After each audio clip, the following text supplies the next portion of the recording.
The purpose of the church is to sanctify the world, to have the world enter the life of the church, and not to have the church espouse the life of the world. Constantinople, the new Rome, chose the same path many times through history. Many a time she partnered with the worldly authorities, and she managed to betray her mission as well.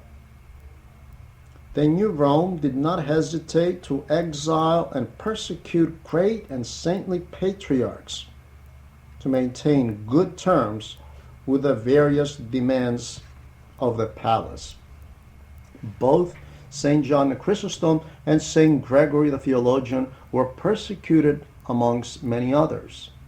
St. Arethes did not hesitate to write that the conduct of the new Rome is very comparable to the ancient Rome of idols.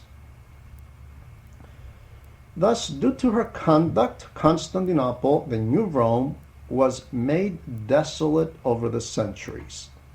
She progressively lost her flock and all her territories.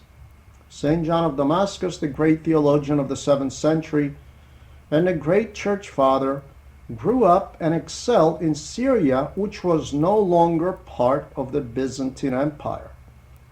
All the eastern territories and eparchies belonged to the Arabs, even from the 7th century. Thus the new Rome lost its territories, lost its flock, and today, while breathing its last, it tries to hold on to dear life, not by trusting in God, but by riding the chariot of secularization and ecumenism. She tries to hold on to her primacy, much like the old Rome, in the area of ecumenism, this great pan-heresy, while dragging the rest of the Orthodox churches behind her. We sadly see all these developments in our days in front of our very own eyes. The same thing happened to the third Rome, Moscow. While she accepted Christianity as late as the 10th century, she managed to succeed the second Rome after its fall at 1453, but even the first Rome in her conduct against the Christians during communism. I happen to have in my possession a small booklet published by the Russian Bishop Innocent of Novgorod, who published this article immediately after the Russian Revolution, and it was translated by our Archimandrite Sophronius Doukas, who was serving as a parish priest of Kisnovo, Romania. This publication circulated here in Greece during 1935. Bishop Innocent attempts to correlate the events of the communist revolution with the prophecies of the book of the Revelation. He wishes to point out the realization of some of these prophecies in terms of the persecution of the church and the actions of the God-opposing powers in general. Furthermore, he offers his interpretation on the special relationship of the prostitute the great who rides the beast. But let's quote from the work of the Russian bishop, who writes on page 96 the following.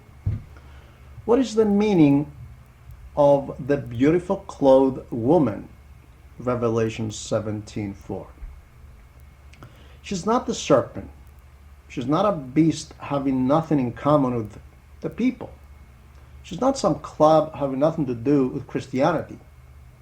But she's a human being indeed, a woman of luxury, adorned with purple and scarlet and precious gems. This woman refers to a Christian organization, but not to a naked and deformed institution, not a heretical or Protestant sect. On the contrary, this woman clothed in luxury has special laws, great worship and formality. Indeed, this is the living official church, the prostitute. Such an organization has lately manifested itself in Russia during the rule of the Red Beast. What is this living church? It is the union of Christianity with red atheism. Unfortunately, those who consider themselves representatives of Christianity, servants of God, became servants of Satan while pretending to be in the service of God. One can truly marvel pondering the conception of this living church. When the atheist socialists declared war against God in Russia and proceeded to close monasteries, churches, and to persecute, torture, and execute bishops irrespective of dogma, then some Orthodox priests appeared to the Red Authority regarding the persecution of the clergy. The Communist Party responded as follows. The clergy are considered enemies of the Communist Party and socialism because they support the authority of the Tsar. The appellant priests answered that they have no problem in serving and collaborating with the Soviet authority as long as they are given all the rights they had under the Tsars. The Soviet Party agreed to give them whatever rights they wish for as long as they become agents of the Red Atheist Authority and agreed to work for the extinction of all enemies of the atheist state, not excluding Christians. This group of abominable priests of the official church accepted this proposal and immediately seceded from the Patriarchate of Moscow, and they formed their own community with the name Living Church. By treading on this path, this woman dressed in luxury proved to be a prostitute riding upon the red beast. The representatives of Christ formed an alliance with the servants of the devil for the extinction of Christianity. The Living Church formed a synod which was ratified by the atheist Soviet authority and established the General Civil Office, GPU, a committee of 3 atheists to commune and see to it that the synod gladly fulfills and performs all requests and desires of the red atheists of the Soviet state. After this, the agenda of the destruction of the sacred Christian treasures and symbols was immediately implemented. The triad of the atheists, the committee over the synod, for example, expresses the desire to close all the monasteries. The synod, like a puppet, officially requests the closing of all the monasteries from the Soviet state. The Soviet state immediately proceeds and performs the request of the synod. The closing of the monasteries began, the monks and nuns were dismissed, the churches were turned into hospitals, clubs, theaters, etc. To the general outcry, bursts of anger, curses, and grumbling of the faithful, the Red Authority calmly responds, "How is this our fault? Your Christian synod requested this. We are simply abiding by her wishes." Through this sinister methodology, they closed down many churches, incarcerated and sent to concentration camps, and executed myriads of bishops, priests, and simple faithful Christians. As expected, the Living Church introduced many innovations.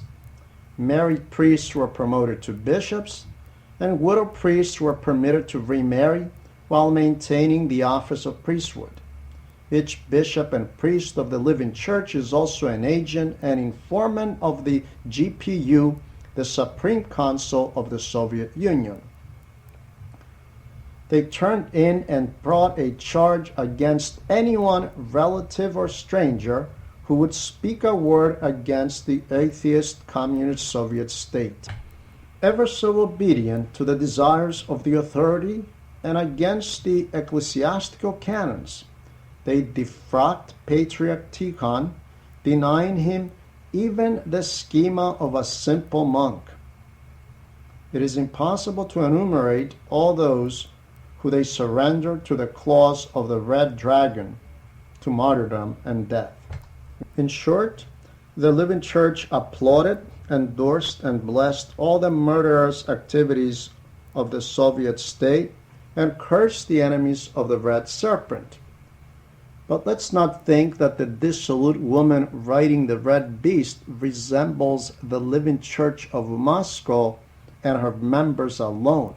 Not so. Its meaning is much broader. The scope of the prostitute the great encompasses all Christians who, irrespective of where they may be, while remaining labeled Christians, they work towards the destruction of Christianity and for the benefit of the red beast of atheism. Thus, all through the centuries, and even in our days, Christians of all ranks, lay people, priests, bishops, metropolitans, patriarchs, and popes, became subservient to the beast, personifying the prostitute. Bishop Innocent of Novgorod is quite clear on these matters, and there is no need for us to further explain or comment. We only must attest that the same climate is beginning to exist here in Greece, and may God help us. We're also beginning to betray our church. The official church can at some point be a labeled church and in the service of the beast. This reality can be seen and concluded from many elements, biblical, geographical, and patristic. I believe it will be very, very helpful for us to take another look, another glance at the 11th chapter of this book. Then I was given a reed like a measuring rod, and the angel stood saying, "Rise and measure the temple of God, the altar, and those who worship there. But leave out the court which is outside the temple, and do not measure it, for it has been given to the Gentiles, to the nations, and they will tread the holy city underfoot for 42 months."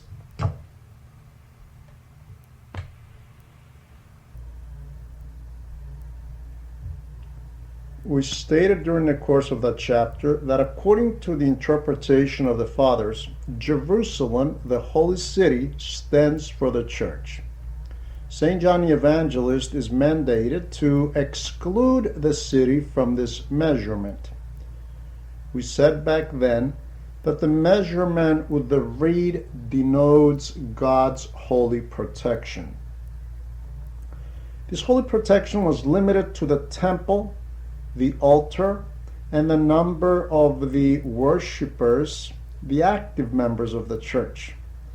The rest of the city church is excluded from God's protection, for they have been turned over to the nations.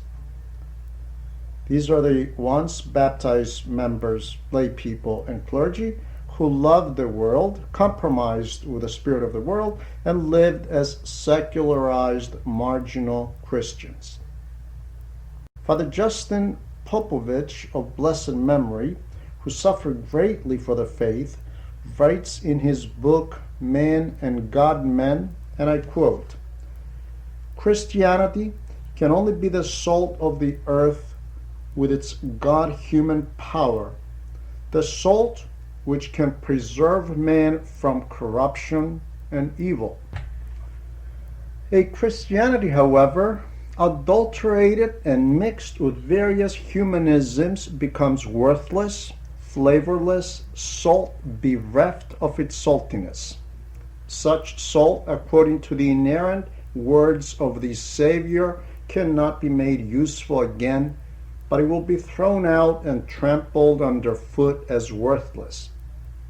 Every attempt and endeavor to equate Christianity with the spirit of this age, with the fleeing movements of some historical periods, with political parties and states, removes from Christianity its very special character, which renders it that unique God-human religion of the world. It turns it into saltless salt. Thus, a church that serves the agenda of an atheist state It is not possible to be the vine of God, and as Christ himself says, every plant not planted by my heavenly Father will be rooted up. Matthew 15:13. This is the group of faithful and sort of church that will be trampled by the nations for 42 months or 3.5 years.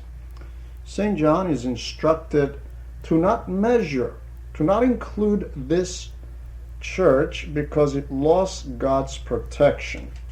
It is no longer a church. It is a false label church and naked from the grace of God. Not to mention that if this living church of Russia was truly a church, then why was she persecuting its bishops and priests and lay people, pushing them into the catacombs? We have the higher church and the lower church. If the church was truly free and not in a service of the atheist state, then why is the second church existing? Why does it need to exist at all? And even underground. The very presence of the second church clearly shows that there is a church in existence which has betrayed her mission. Bishop Innocent unequivocally calls her a prostitute riding the red beast. The Lord prophesies about all this in Matthew 24:12. And because iniquity, lawlessness, shall abound, the love of the many shall wax cold. The love of the many certainly includes clergy, priests, and bishops who are no longer inspired by the love of Christ. Their love is compromised due to the material gain. People often betray it all for monetary gain. Love of money does not hinder these descendants of Cain and Judas to betray the faith and the church. They are worthy descendants of Cain and Judas the Iscariot. St. Paul further declares in 2 Timothy, Timothy, my son, know this also, that in the last days perilous times shall come. For men shall be lovers of themselves, covetous, unholy, blasphemers, false accusers, traitors, etc. The Lord also spoke about such betrayal in the Gospel of Matthew. And the brother shall deliver up brother to death, and the father the child, and the children shall rise up against their parents, and cause them to be put to death. In the ancient church of the persecutions, traitors were also those who surrender the Holy Scriptures to the persecutors. The betrayal of this level is most heinous and repulsive, especially when Holy Scriptures were extremely rare back then. These people have their lot with Judas indeed.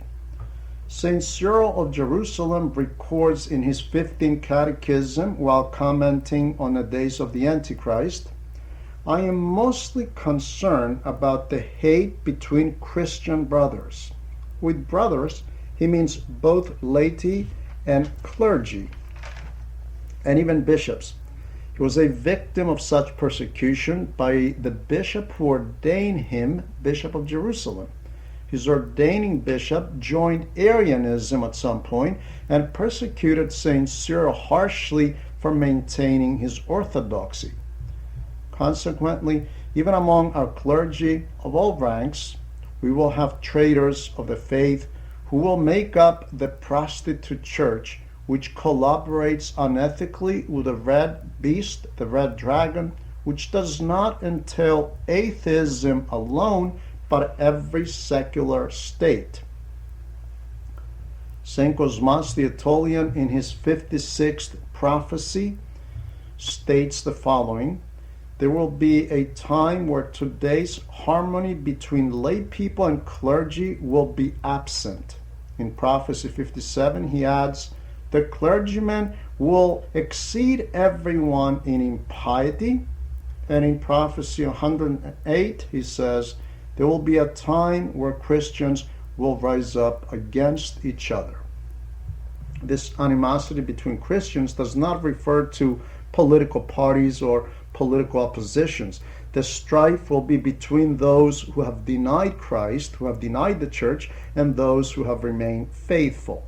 The traitor Christians, the Christians who betrayed the faith, will be persecuting those who still remain faithful.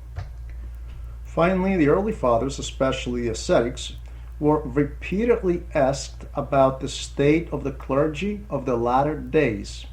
Their answer was that the clerics will not differ much from lay people.